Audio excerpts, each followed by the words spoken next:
Jadi sapa wae sing korupsi ning Indonesia, aku ora eman pira sing kok lek. Sing aku wedi anakmu engko sok-sok cilaka. Kowe cilaka, keluargamu cilaka. Ming soal wektu kuwi aja rumangsamu ora. Ora sesasi, rong sasi, ora rong sasi, setahun, pas setahun, rong tahun. Ora engko sok nek wis tuwa kowe.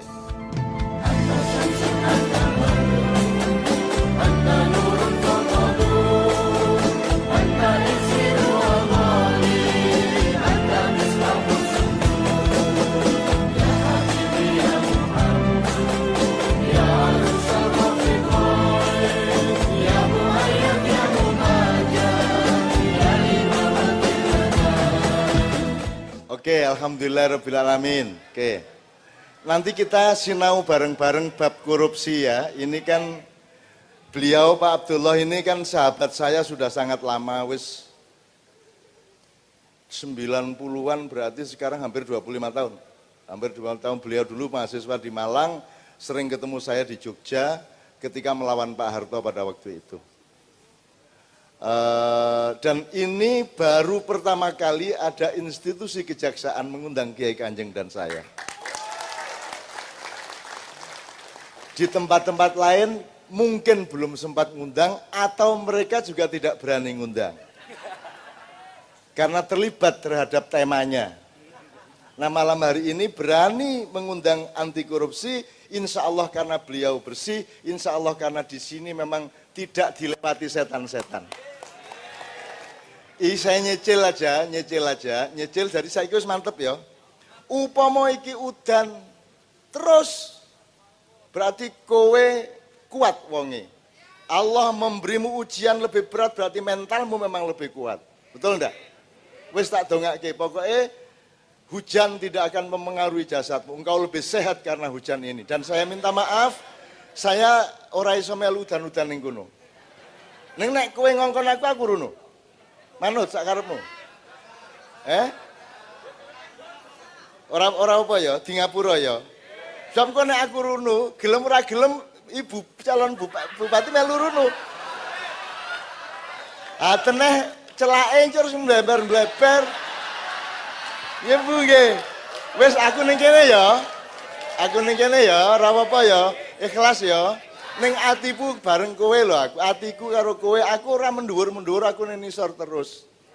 Temukanlah rahasia-rahasia keajaiban Allah, rahasia-rahasia kasih sayang Allah. Allah memberimu batas-batas. Menghentikan sesuatu pada saatnya dan pada tempatnya, itulah rahmat Allah. Bayangkan kalau satu tanganmu dibiarkan panjang, satu tanganmu tidak dibiarkan panjang. Itu aja sudah susah kamu. Betul enggak? Bayangkan kalau telingamu bisa mendengarkan frekuensi jauh. Alhamdulillah Tuhan membatasi, telingamu hanya bisa mendengarkan paling jarak 2-3 meter. Bayangin kalau kamu bisa mendengar 1 kilometer di sana. Kue kerungu, kue mesti rong dino bunuh diri. Nek ora percaya wes, ayo. Bayangin jadi bupati bisa mendengarkan suara 5 kilometer. Dirasani ya karo rakyatnya. Iya ora Pak? Bajingan kayak, wah ya nesu, ya toh. Bayangin, kalau Pak Bupati bisa mendengar suara dari jauh, frustrasi tiap hari, ndak usah Pak Bupati, kowe dirasani bojomu ning omahe tangga, krungu, piye kowe? Wes kuwi nek silakan kamu membayangkan, mengimajinasikan itu luar biasa, kita harus bersyukur. Kuwi lagi kuping. Bayangke nek kowe iso ngrungokke suarane atine wong kaya aku. Modar ta kuwi? Wong yang meneng ngene iki ning krungu kae ngrasani aku ning jero ati. Piye kuwi? Stres ora kuwi? Jadi oke, kalau Anda punya akal, punya imajinasi, punya bayangan, punya kreativitas, Anda tidak akan pernah berhenti bersyukur kepada Allah Subhanahu wa taala. Oke, sekarang saya tanya, tadi bilang banyak yang kamu marah, banyak yang sulit, betul enggak? Aku takon. Kesulitan itu kamu apakan? Apa yang kamu lakukan terhadap kesulitan hidup? Aku takon, apa? Nek ono kesulitan berarti tantangan. Nek ono tantangan njur kok apake? Diwaneni, diperjuangkan untuk dilawan. Berarti kamu menjadi pejuang. untuk melawan kesulitan, betul enggak? Jadi tingkat kesulitan tergantung Tuhan. Kalau kamu orangnya punya kekuatan 1 kilogram, Allah memberi kesulitan 1 kilogram. Kalau kesulitanmu lebih besar berarti kekuatanmu lebih besar. Betul enggak? Sekarang saya tanya, kalau ada kesulitan engkau ditawari Allah untuk berjuang, lebih bagus mana? Orang yang berjuang atau orang yang tidak berjuang? Nah iya, berarti Anda berjuang. Semakin banyak kesulitan, semakin besar perjuanganmu, betul enggak? Maka Allah akan senang kepadamu karena engkau terus berjuang. Wajahidu fisabilillah. Ya Ra? Ayo, semua mohon, ya Allah perbesar kesulitanku, ngono. Biar modar kabeh ya toh. Tapi ngerti ya anunya, logikanya ya. Jadi ojo ngersula kowe. Nek ono tantangan, ono kesulitan, itu tantangan, itu adalah rezeki untuk berjuang, rezeki untuk mengatasi. Nek mengatasi sesuatu tambah ora ilmune. Waduh, knalpotku copot ning tengah bulak, ora ono bengkel. Akhire kowe utak-utek dhewe. Akhire iso tambah ora ilmumu. Apik endi knalpote copot apa ora? Apik endi? Nah, urip ngono kuwi. Begitu ada sesuatu disyukuri. Oh, inna ma'al usri yusra. Bukan sesudah loh ya. Bukan sesudah kesulitan ada kemudahan, jari sopo. Inna ma'a itu bersama. Bersamaan dengan kesulitan Allah sudah menyediakan kemudahan, tinggal kita mencarinya. Pasti sudah ada, Pak. Cuman kita harus mencarinya, di mana kemudahannya. Pokoknya rasa kaget ya. Ojo gumunan, ojo kagetan, ojo dumeh, ojo gampang mangkel, ojo gampang nesu, sik to disinaoni sik. Semua kesulitan itu adalah rezeki supaya kita lebih meningkatkan perjuangan. Oke, bismillah. Sekarang saya minta beliau untuk memberi pengantar dulu mengenai anti korupsi ini. Karena ini masalah krusial di Indonesia maupun di dunia. Barangkali ada 1-2 pointers termasuk kenapa hal ini diselenggarakan supaya kita semua bisa punya tikar untuk menata pemahaman-pemahaman ilmu di atas tikar itu mengenai korupsi dan pencurian harta negara. Nyun sewu, Pak. Terima kasih Cak Nun. Assalamualaikum warahmatullahi wabarakatuh.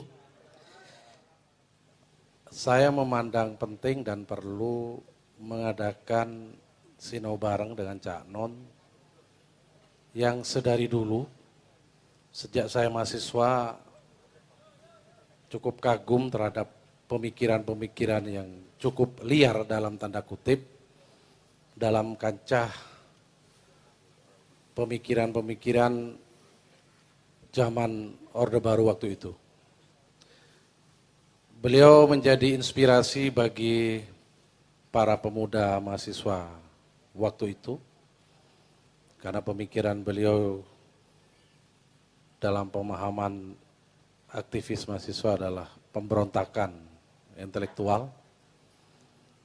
Sehingga pada saatnya ketemu lagi ini dengan beliau kurang lebih 25 tahun, dan itu menjadi pegangan saya, jika melaksanakan sesuatu yang benar harus berani melaksanakan. Terlepas itu berada pada sistem dimanapun.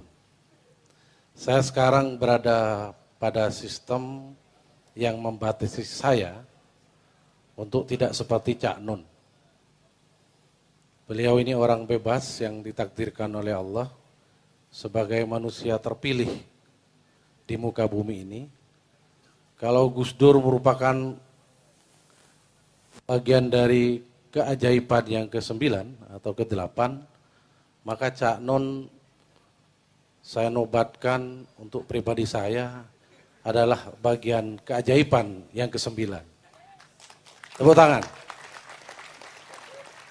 Karena beliau ini tidak berada pada ruang-ruang atau sekat-sekat yang ada di negara kita. Beliau bebas, malah agak ngeri-ngeri sedikit. Karena kalau sudah berbicara pada tataran ars, beliau lebih paham dari kita. Dan jangan disangka, umur beliau ini sudah berabad-abad sebenarnya. Kan begitu, Cak? Jadi kalau masalah yang begitu-begitu kita udah nggak nutut. saya melihat korupsi ini suatu penyakit yang sangat-sangat membahayakan terhadap pelaksanaan penyelenggaraan negara. Karena keuangan negara ini sepenuhnya dilaksanakan untuk kemakmuran rakyat. Janjinya begitu kurang lebih dari konstitusi. Kalau hal ini dilakukan, maka ini merupakan satu langkah pengkhianatan terhadap negara Republik Indonesia. Maka kejaksaan dengan tugas dan kewenangannya bersama dengan rekan kepolisian yang sama-sama mempunyai kewenangan melakukan penindakan terhadap tindak pidana korupsi. Saya bekerja sama dengan rekan saya, satu LSM yang saya nilai punya integritas di dalam mendorong pemberdayaan masyarakat untuk bersama-sama mengawal pemerintah melaksanakan pembangunan sampai mencapai ke arah tujuan dengan tidak melakukan korupsi. Maka saya rasan-rasan dengan Bang Rahmatullah bisa enggak mendatangkan Cak Non dan Kiai Kanjeng. Karena tingkat kesibukannya luar biasa beliau. Akhirnya diputuskan pada hari ini dan alhamdulillah dan ini merupakan berkah bagi saya pribadi dan insya Allah berkah bagi masyarakat Grobogan untuk sedapat mungkin dapat mendapatkan pencerahan. Karena korupsi ini tidak hanya dari aspek masalah kewenangan dan jabatan yang disalahgunakan. Ada aspek-aspek lain atau variabel-variabel lain yang melingkupi. Dari teori-teori yang ada, korupsi itu ada, itu karena faktor keserakahan. Ini masalah karakter. Nah, masalah karakter ini Cak Non yang punya domain atau wilayah. Bagaimana orang untuk tidak serakah. Ada faktor opportunity. Suatu sistem yang memang mengarahkan siapapun yang jadi pejabat itu akan keblasuk kepada masalah yang korupsi. Ada masalah yang sifatnya kebutuhan. Nah, dalam masyarakat modern ini kita didorong ke arah yang bersifat materialisme, bersifat konsumerisme yang selalu ingin butuh dijejali oleh yang bersifat materi.